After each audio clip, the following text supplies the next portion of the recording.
Welcome to Bobby Owsinski's Inner Circle. I'm Bobby Owsinski, and this is a show all about music, music production, and the music business. My guest this week is longtime Elton John guitar player and musical director Davey Johnstone. First of all, our attention span is getting shorter and shorter. It's interesting because there's an article that's floating around the internet that talks about how our attention span is down to less than that of a goldfish. But it turns out that that's actually data that's been derived from a bad survey. And when you actually follow through and look at all of the sources, there's not much there.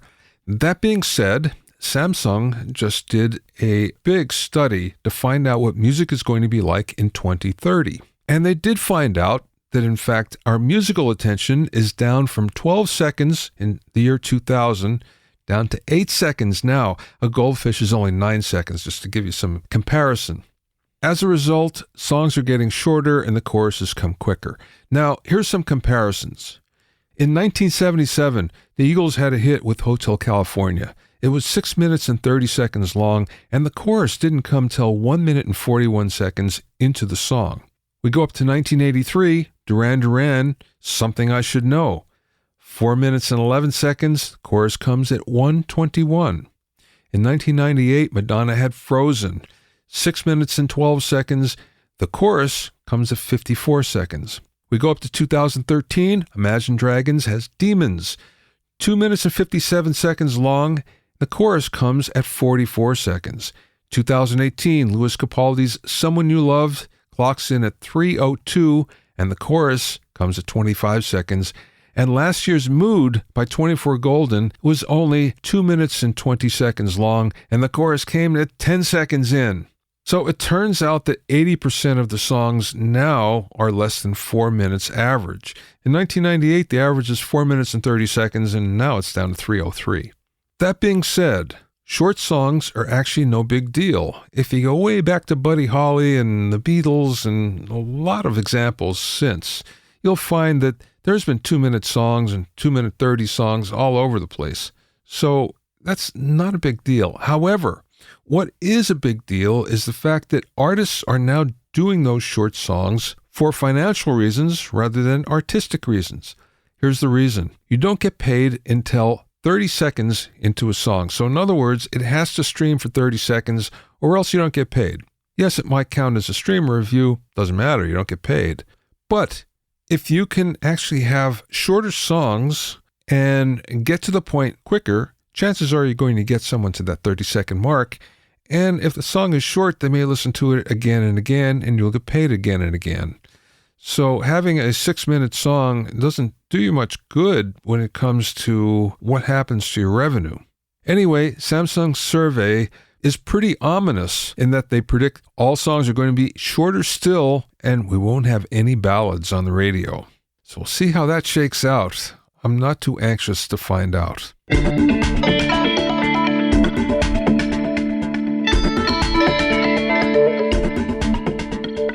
If you have any questions or comments, you can send them to questions@bobbyowsinski.com. Don't forget about my music mixing primer and 101 mixing tricks programs that will help take your mixes to the next level. Go to bobbyowsinskicourses.com to learn more.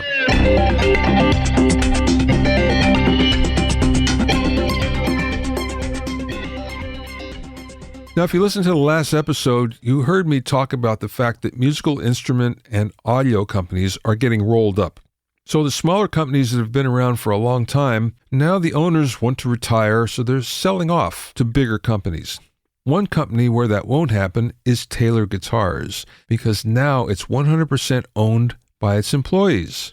Yes, all 1,200 employees own a piece of the action using something called an employee stock ownership plan. This company, Taylor Guitars, is really profitable and is really doing well. Just to give you an example, they have 125,000 guitars on order. 125,000. Last month, in one day, they made $17.4 million. Just in one day. So this company was started in 1994. In 1984, they were only doing about 520 guitars every year. We come up to 2019, it's about 170,000. So this is a really profitable company. And if the owners wanted to flip the company to either a larger manufacturer or a venture capitalist, it wouldn't be any problem. Instead, they did the right thing and they gave it to their employees. Now, it's not the only company where that happened. In 2015, Moog Music did exactly the same thing, and now they're 100% owned by their employees as well. This is a great trend. We hope to see it happen more and more in our business.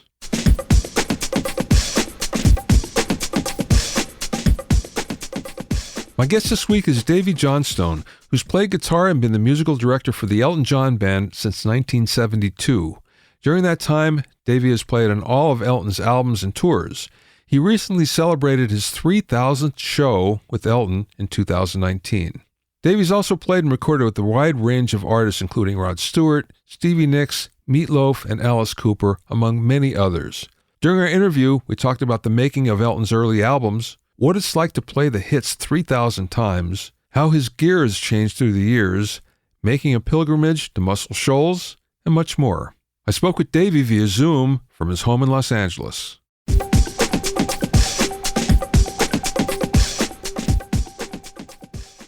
Tell me about the time before Elton. How did you leave Edinburgh? Because sometimes, you know what it's like. You grow up in a place and it's hard to break out.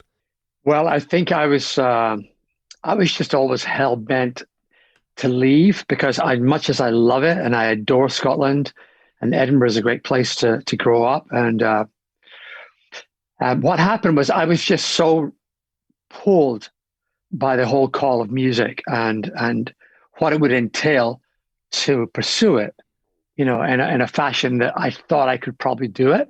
I had a lot of confidence, and you know, I still do. And I think if we have a shot at doing something, that's really what it is. It's all about purpose and love of what you're doing and passion. And I literally, by the age of 17, having played already in folk clubs and pubs throughout Scotland, you know, I've been getting money for playing since I was 14, you know, which was always very nice. So when I finished high school, well, barely finished high school in Scotland, I just said, that's it. I'm leaving. I'm going to London. And I made a deal with my parents. I said, look, you know, love you guys, and I'm going to do this because I have to do it. And how about we set like a 2-year deal, and I'll go down. If nothing happens in 2 years, I'll come back with my tail between my legs and get a real job, which is what you did back in the late 60s. But fortunately, you know, things turned out really well. But it was an amazing apprenticeship for me, music-wise, being able to, you know, really study what I wanted to do musically, just like any other guitar-playing kid, you know, in my room, listening to the Beatles whenever I could catch them on one of the pirate radio stations, and just sitting in my room, honing my craft and listening to the great guitar players that I really aspired to in those days. You know, acoustic players like John Renbourn and Bert Jansch and John Martin. These were my heroes back then, you know. I know that you also play mandolin and banjo and a lot of other acoustic instruments. Did you learn those along the way, or was that when you were growing up? It's the same vibe, I think, because I was so drawn to music in all forms. What happened with the mandolin and the banjo became because of the Dubliners, a great Irish folk band, just amazing. And their banjo player was Barney McKenna, who I got to know, which was wonderful. And I got to play with him a few times. He played the tenor banjo, you know, the Irish tenor. And I couldn't believe what this guy was doing. He was basically taking fiddle music, Irish fiddle music and pipe music, and transposing it the way for tenor banjo. And I was blown away. And obviously it's a very exciting instrument. So when I got to playing it, I realized that the audiences were going nuts when I'd be playing some of those fast jigs and reels, and they just lose it. So it became a permanent part of my repertoire in other bands at that time, folk bands mainly. So the mandolin followed closely because it's the same basic intervals. It's like a violin. it's in fifths, and so that was an easy one for me to pick up after it. So I found that banjo and mandolin really helped me just spread out a little bit from just playing guitar. It really made me approach guitar on a different level. Also, it gave me another couple of weapons as well in my arsenal. Yeah, yeah. Since we're here, let's talk about the banjo a little more. Greg Penny's a friend of mine. I'm sure you know. Love Greg. Yeah. When he was doing the surround mixes for some of the early albums, I went up to his house and we hung out. And he was showing me the track sheets, and I was surprised how much banjo was on those songs. And it's like, I don't remember hearing it. So you must have been doubling it with something. I mean, he didn't solo the tracks up. I wish he would have, because I could have heard for sure. But how did that happen? Well, what happened was, Elton knew I was, a bit of a banjo player. In fact, a hell of a banjo player. I remember playing for the guys in the Chateau d'Arville, where we made the first band album, Honky Chateau. And, they love that. Elton loves all of that folk stuff. He loves it. I mean, he just, that's why he's such a great performer, a great musician, I feel, because he takes in all of it. He knows all about, all the heavy folk stuff, the Chieftains, Dubliners, all the way through, to Joni Mitchell and people like that. So he loved that I did all that other stuff. And I also play sitar, so what we started doing was we'd use banjo, sometimes predominantly, like tracks like Honky Cat, which had quite a predominant banjo part in the song. But other songs, we'd use it for kind of coloring. Just to, I would say, well, that could work really well there if we just have a banjo ghosting whatever the other instrument. So I used it, in fact, on Daniel, which is hard to believe, but that was the song. I remember looking at the track sheet and going, "Wow, I don't remember hearing that." Well, it's interesting because when you hear Elton's solo on Daniel, which is a mellotron, which actually he did it in like the first or second take, and it's an amazing melodic solo, and so when the last verse comes in, following the solo and the chorus, I decided to play the exact same as he did, but have it set back in echo. So if you listen to it again, listen to the last verse, and you'll hear the banjo set back in there, twinkling away in the background, and it's pretty cool. We used it in some interesting ways back then. There were other tracks that were a bit more folky. Like Slave, there was like that, and some tracks off Yellow Brick Road, where we just used it. It's just been fun to have all these things. Mandolin we used a lot more. You can really hear that predominantly on quite a lot of songs that we do. But yeah, it's cool to have these things at your disposal when you're looking for an interesting, thing to work with for your palette. What's going to be the musical palette of that particular song? And so I found that mandola, mandocello, and different kinds of banjos, sitar, dulcimer, we've used all of those things. And yeah, it's been great because that's the other thing. In the early days, there really wasn't a whole lot of other instruments to draw from. I mean, I do acoustic and electric guitars and 12 strings and open tunings and stuff like that. But to have the other stuff as well was amazing, because in those days, there was very little else going on. If you listen to like our first, like Honky Chateau, Don't Shoot Me, and then Yellow Brick Road, I mean, it's all the band. It's all the guys in the band doing all the overdubs. And I think on Yellow Brick Road, we have like 2 tracks with strings on them by Del Newman, which are extraordinary and wonderful. And 1 track on Don't Shoot Me by my dear friend Paul Buckmaster, who passed away some time ago, which is another total tragedy for music. Yeah.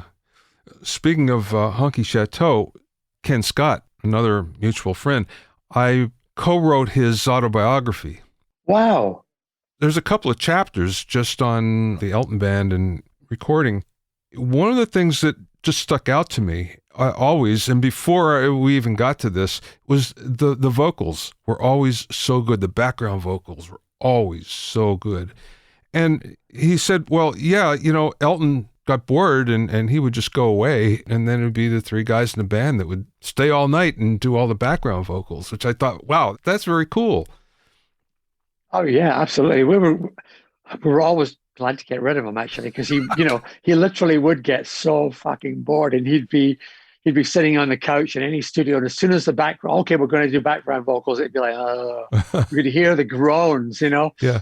because also in those days, there wasn't the capability to fly parts in after you've done one chorus, say, with a bulk harmony thing with, multiple tracking and whatever else. It wasn't like you could just take that and then fly it into the next chorus. You'd literally have to do it all again in the next section. But yeah, it was great. But he loved that because he loved what we did with the backgrounds. And as he's mentioned many times, this band was really unique and interesting because nobody ever told anybody else what to do. There were never. It was always like, okay, Davey's the guitar player and the string guy. He does what he wants. And Nigel plays drums, Dave plays bass, and I play keyboards, and that's basically what it is. And so it was awesome. So on a couple of occasions, he has suggested guitar parts for me. I think maybe 2 occasions, and really good ideas. He's got great ideas because he loves guitar. He would love to be a guitar player, and I've tried teaching him a couple of times to absolutely disastrous effect.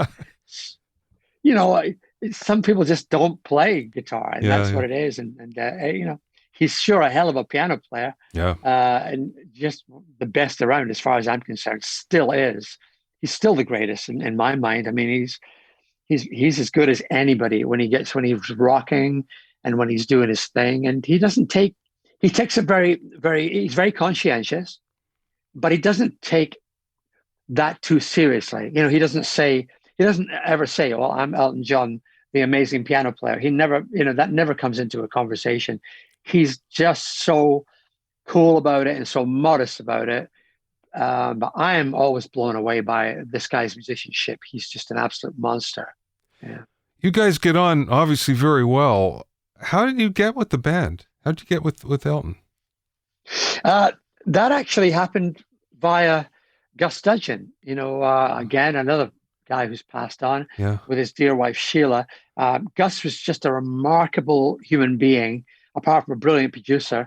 I met him when I was asked to do a thing for a band called Magna Carta in London. And when I was already just starting to do a lot of sessions, I was working on Cat Stevens stuff a little bit and Ralph McTell and people like that. And Gus had me play on this Magna Carta track. We got on famously. So we started hanging out. I'd go into Trident Studios in London.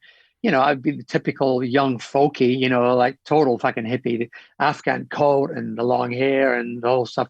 And we'd go and have a pizza or something and talk about music. And then he mentioned one day, I'm working with this guy, and he mentioned, his name's Reg, and he's a great singer-songwriter, and I think you'd be great playing on a couple of his tracks. I was like, sure, because I never turned a job down. So I said, of course, no problem. So I showed up. I didn't know who the guy was from Adam, really. And I showed up and met him. He was a very shy, very quiet guy. And they showed me what they thought, they'd like me to do on the track. And, I basically fitted right in. And we got on really well in the studio. I think because we both like to work quickly. In many cases, people in the studio tend to, well, we're in the studio, so I can take as long as I want, or I can do this over and over and over. Elton's never been like that, and I'm not like that. I mean, that's a kiss of death for creativity, as far as I'm concerned, to overdo anything. So we got on famously from the start, and actually that's the way it's continued to this day. I read that you had, I guess it was last year, you passed the 3,000 show mark with him, which is amazing in itself to do 3,000 shows, just to do 3,000 shows, let alone with one band. In that time, you've obviously had to play the hits 3,000 times. How have they evolved over the years? Well, yeah, that's true. It's interesting to know that on the I didn't know. You don't keep track if you get out of a diary and put another one down. Yeah, down. Yeah. I don't do that shit, but somebody does. So this guy from who's based part of our London Elton's EltonJohn.com thing, John Higgins. And he called me a couple of weeks before and said, do you realize you'll be doing your 3,000 show in Seattle next week or 2 weeks time? And I was like, wow, that's a lot of fucking shows. And it was like, no, I didn't know that. So anyway, in Seattle, we usually have a bunch of friends coming, like Jerry Cantrell and Mike Inez from Alice in Chains will come over, and my dear friend Eddie Vedder and a couple of his guys and his lovely wife Jill and their kids, and we've become very good friends. And they all came to the Tacoma Dome in Seattle the night of that 3,000 gig, and it was just an amazing affair. It was so much fun, you know. But yeah, it was just, I don't know how you get to do 3,000 shows, and although I do remember my 2,000 show, which was actually in Edinburgh, in my home, well, not in my hometown, but in Glasgow, in Scotland. I don't know when that was, back in, I don't know, 2000 and something. But it's remarkable, and I'm blessed. And the way the songs have evolved for me, there's a certain celebration in playing some of these songs every night. It's difficult for for maybe one or two, because you think, well, there's no point in me trying anything different on this song because it'll seem like I'm reaching, you know? And anyway, people want to hear certain licks or riffs that you've done on the original version. So I've kind of locked myself into some things. But the joy of playing these great songs and great musical things is still there for Elton and for myself. So really, we have fun doing it every night. And you know, right up till the, you know, March, when we were forced to stop touring like everybody else, when we finished in Australia, up to the very last show, we were giving, you know, everything, as we always do, because we love playing. And really, the songs they're really a vehicle for us to stretch out and jam in the middle of them or at the end. So that's what a lot of that's become. Just a really, really, just a celebration of what we've done and what we've enjoyed doing and still enjoy doing. Yeah, it seems like the arrangements always breathe. So you can go different places if you want, which that makes it exciting because no two shows are ever the same. That's right. And funnily enough, our sound guy for many, many years, Clive Franks, who lives in New Zealand, he sent me something yesterday, which was from 1976, a show in London where we're doing a version of Hercules, and it is awesome. I could not believe it. I mean, just insane how good it was and how energetic it was. Because you forget, you know, again, if you're doing 3,000 shows, you don't remember a show 850 or something, you know, and it just blows me away every time I hear something. And regardless of which version of the band it was, and there have been quite a few since those days in the 70s, you know, the bands have changed a lot. So it is great to hear those things from back then. And, you know, the other thing about live work now, or at least, you know, before we were forced to stop, is we have an amazing crew. I mean, a remarkable crew. I mean, our front FOH guy, Matty Herr, is unbelievable. Our monitor guy, Alan Richardson, is extraordinary. You know, all the guys in our crew are amazing. And we're very much a family and like to think of ourselves that way. You know, it's just the way it is. And I think there's a real pride amongst the whole crew that we're still doing this. They're very proud. The crew is very proud of us, and we're very proud of them. It's a very interesting, you know, combination of people, and we just love each other. And that's the way to do on the road, I think. Yeah, no kidding. That doesn't happen very often, really. It doesn't happen very often that you get a group of people. I mean, Nigel and you and Elton from virtually the beginning, and then to stay there and be happy. That's right. Well, I'm not saying we're walking around whistling, you know, Dixie all the time. Yeah. Far from it. But you know, the way that we correspond to each other is extremely. It's just very electric. The whole thing. I know what Nigel's going to play. You know, he's my brother. I mean, we've been playing so many years together, and there was many years where he wasn't a part of our band because it went through so many changes, and we had so many other drummers in that interim. You know, we had Charlie Morgan and Kurt Pescara and you know, all Jack Bruno and, Sugarfoot from Michael Jackson's band. We had all these great drummers over the course of all these years that Nigel wasn't in the band. So I'm so glad that I was able to petition to get him back in, because things change and you never think, well, what's it going to be like now? Is he going to be able to do that? And it's just great that Elton, myself, and Nigel and Ray Cooper. I mean, my God, what a great member of the band Ray has always been, really. He's always been that extra member, the fifth member when it was just the four-piece band. And then he did a two-man show with Elton for, I think, most of 1979, maybe. I'm not certain. And they went to Russia and all over the place. And Ray's an extraordinary musician too. So, yeah, I'm very blessed and very grateful that we have all these talented people around. Just remarkable. How has your gear changed from when you first started with Elton to the way it is now? It's gone through all kinds of changes. I mean, I think it started off initially because having come from basically a folk setup and then going into, a big rock band and all that, I was like, well, what do I use? And somebody gave me a Fender Twin. I think that was the first thing. And it was fine, but I never loved it until I think I bought myself a couple of things that I loved. Like I bought myself a Fender Champ, and holy shit, we used that so much in the early albums. And then a deluxe reverb, which I adored as well.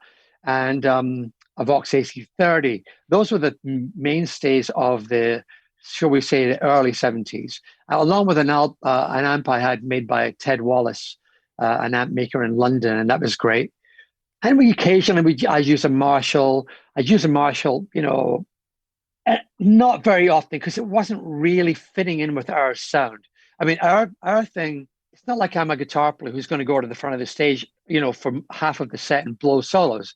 That's not what Elton John thing is about. I mean, I have plenty of times and moments in the set where I can do my thing, and that's fine. But I'm always been a believer in enhancing the songs and making the song better, not playing all over it and fucking everything up. And I've heard that done too, and it's a shame. But from then until I think the big epiphany for me was Mesa Boogie sent me their first two amps back in 1975 when I was in Colorado, and I immediately loved those amps, and I used them all through the 80s, and I still like to use them on recording. So I kept the old original Woody with the bamboo front. That in London, and Adrian Colley, our archivist, has got that firmly under lock and key there, along with some really cool stuff. But yeah, I went the whole gamut of working with, having the Bradshaw pedal rig in the 90s and that whole giant thing. That I loved that, and some of the fun that came along with it. But it was kind of like rocket science to me, too much rocket science. It was almost like, well, I'm a guitar player. I don't need to preset this and do this and set that. It's like, fuck that.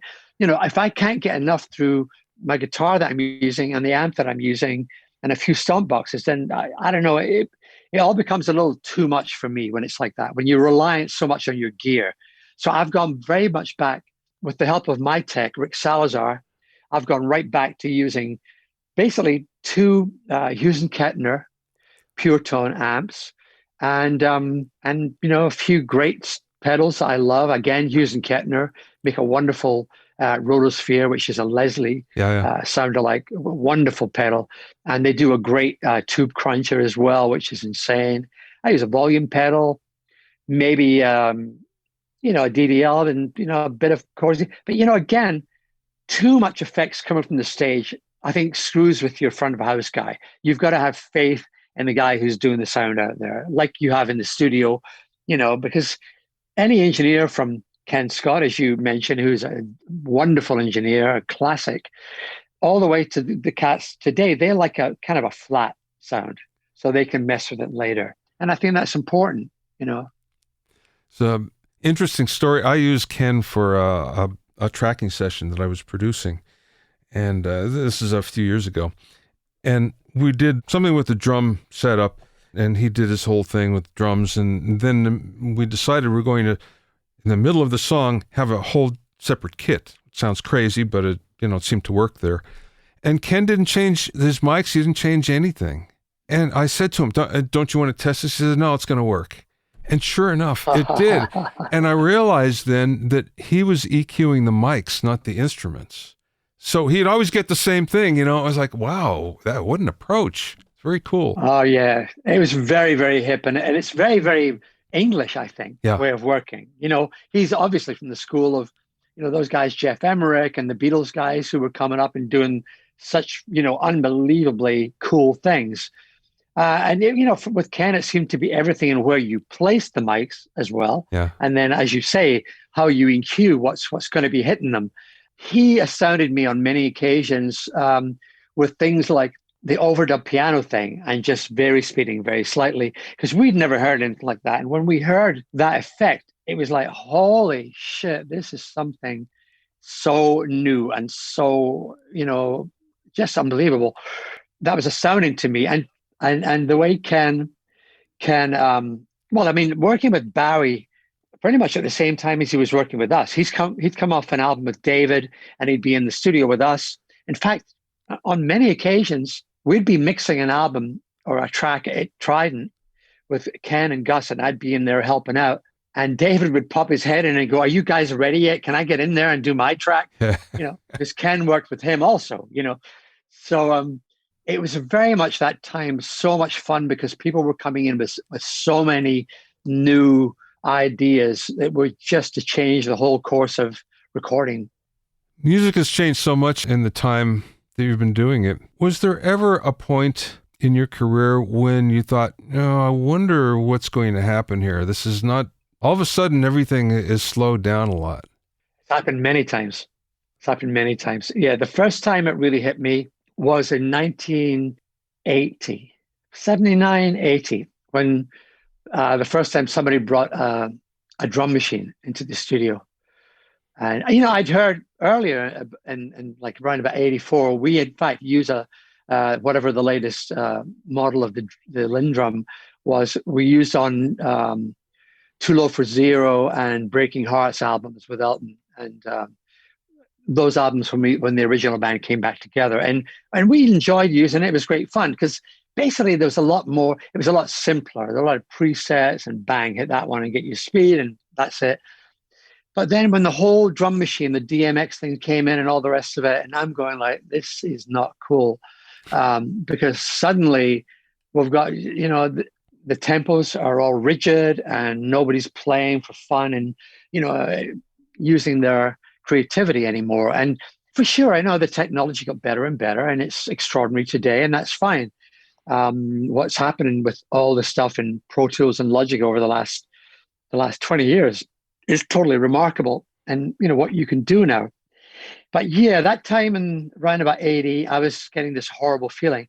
And then again in the mid 80s, when it became very clear that sequencing and all this starting the track with computerized issues and sequences and computerized bass parts and all the rest of it, that was becoming the norm. And people were going, "Isn't this fucking great? Isn't this so cool?" And I'd be sitting there going, "No, it's not. It's really not cool at all."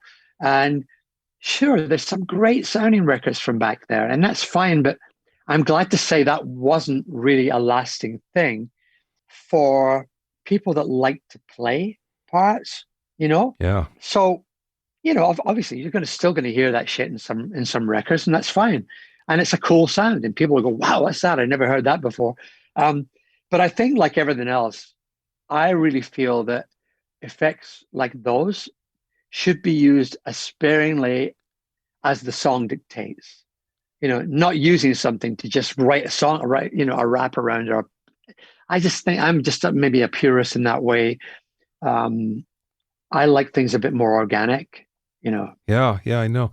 Well, it's funny if you listen to whatever's the top 40, top 50, in pop.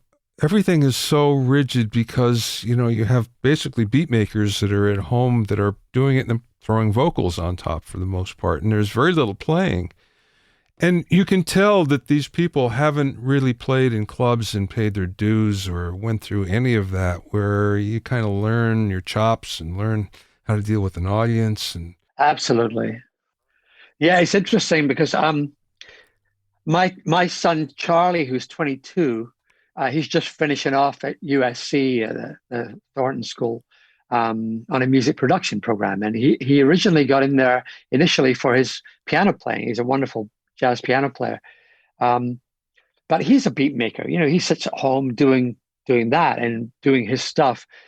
But we've been doing a lot of work together, especially during this whole pandemic, and I love what he does, and it's not what I would do, but I mean I love what he's doing with the beats and different things and ideas. But he's been working a lot with me, engineering my stuff when I'm sitting in the conservatory playing acoustic guitar, and I'll say, give me a shaker sound or something like that, and I'll play it to that, and I'll start with an acoustic part. And being a good engineer, as he's a great engineer actually, as he is, it sounds amazing. And then I'll stick on maybe another part, and then I'll put on some bass, and then something else. And I think it's teaching him quite a lot. Well, I know it is. It's showing him quite a lot because it's showing him how tracks get built up old school, and not even the idea we're not able to do, obviously, 3 or 4 people in a room together, but more just here's the amp or here's the acoustic guitar, put the mic in front of it and see what comes up, and you deal with the outcome. And it's really been awesome. We've come up with some really cool tracks. I'm working with a great lyricist called Rick Otto, and we're coming up with some great shit, and it's so much fun because I'm getting to go back to my roots. I know it's a cliche, but I'm actually going a bit deeper than my roots, and I'm writing some pretty cool stuff that's reminiscent of what I remember myself doing back in the late 60s, early 70s. That actually Ken helped me do. Ken Scott was the engineer on a solo album I did called Smiling Face, which Elton wanted me to do for his label. And Ken did extraordinary work on that. And we had so much fun using all my range of instruments and different musician friends. And it was just an awesome project. it's funny you should mention all that, because when you think back to your roots and when you think back to really what Elton does and what you do with them, everything is really based on arrangement of the band and how everything fits together. Whereas if you look at modern production techniques, many times it's, oh, I have an idea, let's put it on. I have another idea. Okay, let's sort it out later, rather than building up the arrangement so everything is really tight and symbiotic. Exactly. You should probably release that statement to the general public of music, right now. That's exactly right, man. That's exactly the way it is. It's like, well, see, again, it's wonderful with technology, what can be done. But again, it's all overload now because you can do anything you want, basically. But I think that's when the song or the piece disappears up its own ass, because quite frankly, you just can, become this massive, ridiculous thing.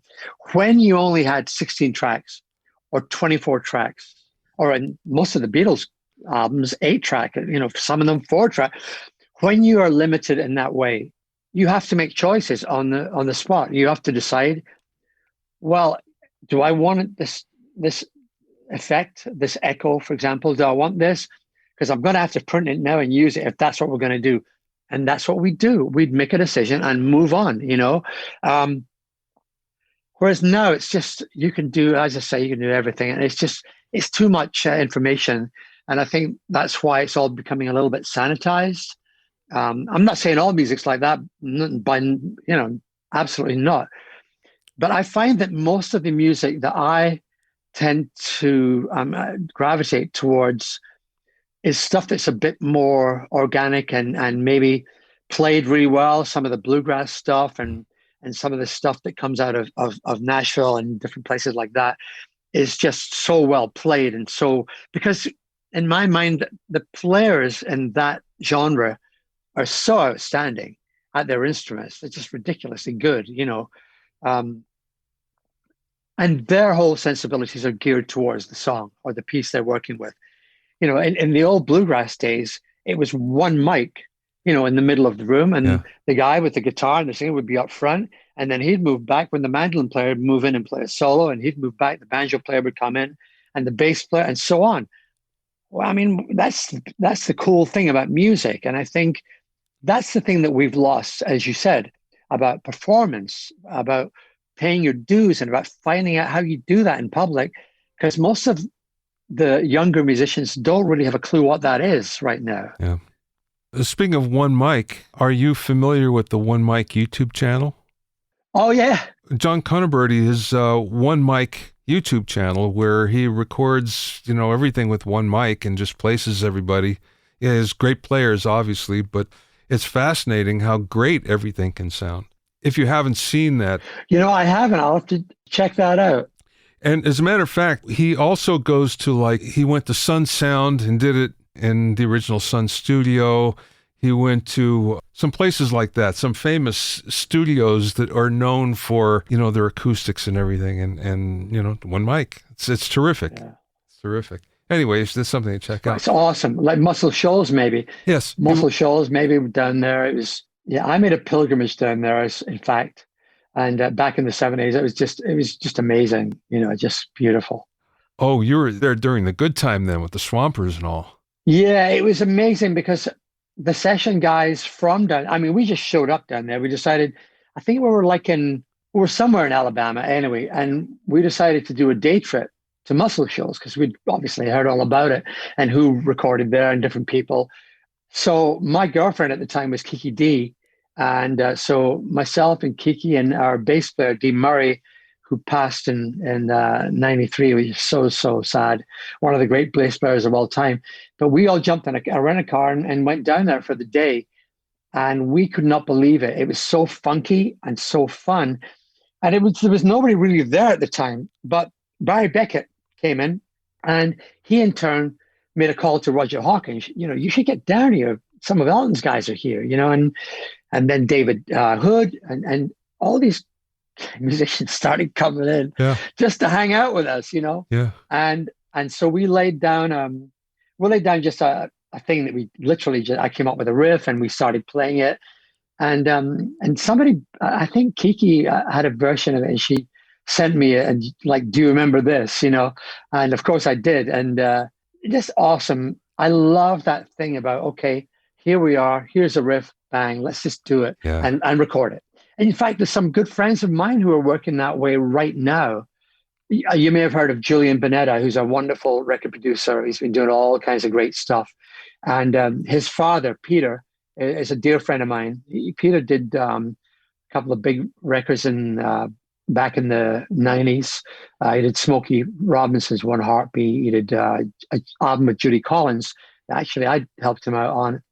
And he's working with some guys right now, and they're going to kill me because I can't remember the name of the band. But they're lovely guys, Forrest and Jimmy. And they asked me to come over, and I just took a mandolin with me. And we're sitting around, and we're talking and chatting away and getting to know each other a little bit. And I picked up the mandolin and just played something that came into my head. And they were like, play that again. Keep playing that. Keep playing. And they started doing their thing around it and beats and different things. And Peter sent me the track a couple of days ago, and it just sounds awesome, So there are those possibilities of taking something, obviously, that's really cool and really organic and really whatever, just done on one mic, and then turning it into something great. And I think that's all extremely valid now. It's like, it's all art, isn't it? It's all part of what you make it these days. And I've got to contend with whatever. I mean, I love what my kids listen to. I love what my youngest, Elliot, listens to Billie Eilish and people like that. And it's astounding stuff. It's great. I have a hard time with some of the hip hop stuff because that's just not my area. I'm not from there, I can respect it, They probably have a hard time with bluegrass too. Touche. Tell me about your daughter. I understand your daughter is doing something very cool in the music business. Well, actually, not in the music business, but in the clothes business. She's an artist, and she studied in New York. She went right out of high school to college and to the new school in New York City, which freaked us out. She was going so far away, Yeah. because we were here in California. But she's great. And she got her Bachelor of Arts and all the rest of it and came back here and came back to live in the house here, which we love, obviously, having her here. We got her own place. She found her own place in Los Feliz. And when I was in Australia over Christmas, my whole family came out to visit. I was in the middle of that tour with Elton, part of the farewell Yellow Brick Road tour. And she brought with her one whole giant suitcase full of white painter pants from Dickies, right? Her idea was she was going to start hand painting these pants. And, she's a really amazing artist. So I was like, I'm sure it's going to be fun. And she started doing it every day. She'd, sit in the outdoors. We had this great beach house in Cairns and in Queensland, Australia. And it was just an amazing environment. And every day she would spend 4 or 5 hours painting some of these pants. And by the end of the month that she was there, she had some really cool things going on. So when she got back to LA, home after the holidays, and I got back after my end of my tour, she showed me all the stuff that she'd done. And she said, look, I'm going to start putting them up on my Instagram page and I'm going to make a website. And I'm going, cool. Well, that thing has gone completely viral, completely nuts. I mean, one of her friends, and her company's, it's called JJ. So the pants are JJ's and the tank tops and the fleeces and the T-shirts and all this stuff. It's gone nuts. And Reese Cooper, her designer friend, gave a pair to, I think it was Bella Hadid. And see, I don't know who's hot these days and Instagram and shit, because somebody else looks after my Instagram page and my Facebook page. I have no clue what it says, really. And so from there, Bella turned other people onto it and she posted it on her thing. And before you knew it, everybody wanted these pants. And so it's awesome. She's doing so well. And I'm just so proud of her. And I love her clothes. I mean, she gave me a pair and I've worn it. I've worn these pants 5 days out of 7 at least during this whole pandemic. So, and they're awesome. So check out JJ's, man. You never know. It's a return to the clothing of the Incredible String Band or that kind of shit. Really cool stuff and very, very, I'm going to check it out for sure. Last question, Davey. Thank you for your time today. This is great. I really enjoyed speaking with you, getting to know you a little bit. You too, Bobby. You're welcome. What's the best piece of business or music advice that maybe you learned along the way or maybe somebody imparted to you? Well, for me, I had to learn basically everything from scratch. Number one, it was learning to play my instrument really well. That was number one. That was key to me because, see, when you're growing up, as I did, in an environment when whatever you see on the TV or whatever you hear on the radio, in those days, it was like, as I said earlier, pirate radio. The stuff was so cool. I mean, if you couldn't pick up a guitar and play Day Tripper, then to me, you were fucking nobody. This guy, forget about it. Or Hank Marvin's stuff, Hank from the Shadows. I mean, astounding guitar tones and playing. So number one was that, learning to play and then developing those skills so that you become more rounded, so that you can basically take your skill and play them in pretty much any environment. And that became key for me because I wanted to be a studio player. I thought I could probably apply my skills to that, and I was able to do that. The next thing was having a passion to chase your dream. So important. Don't let anybody tell you can't do it because it's bullshit. You can do anything you want, absolutely anything. If I can leave Edinburgh at the age of 16 and a half and go to London and make it, then, I believe that anybody can do it if they have belief in themselves and that they have the talent. The next thing, obviously, is having business sense. I had none, zero. I mean, so right up to the point, even when I was working with Elton, it was really like, I'm glad, well, this is good. I'm making more money, but I had no idea how to hold on to it. And I had no, that was not my plan to hold on to any money because I thought this was just going to be then. So 1972 to 1975, I really didn't do much of anything as far as looking after my money. And I had a few friends and I had one accountant who helped me sort things out a little bit. And I'll be forever grateful to him for putting me on that, just putting them off. But yeah, it's like, and if I were you, the most important piece of advice I'd give anybody right now is, I know it's supposed to be glamorous, the sex, drugs, and rock and roll. And I certainly can't say that I never did any of it because I did all of it way too much. But really, it was retroactive to my career, my health, and everything. So I'm grateful that the last 11 years have given me the power to carry on in a more clear, with a clearer head and playing it purely out of my heart and going back to the way I was when I started. So, don't get romanced by the whole sex, drugs, rock and roll thing because it's fun for a while, but there's too many friends and too many people I know who didn't make it. Thanks for listening and being in my inner circle. Remember, if you have any questions or comments, you can send them to questions@BobbyOwsinski.com. To listen to other episodes of Bobby Owsinski's Inner Circle, go to BobbyOwsinski.com and select the podcast tab, or go to BobbyOInnerCircle.com, or you can find it on iTunes, Stitcher, Mixcloud, Google Podcasts, Spotify, Deezer, TuneIn Radio, Radio Public, and Podbean. At BobbyOwsinski.com and BobbyOInnerCircle.com, you'll also find a sign-up form for my newsletter and for alerts for new podcasts. This is Bobby Owsinski. I will see you next time.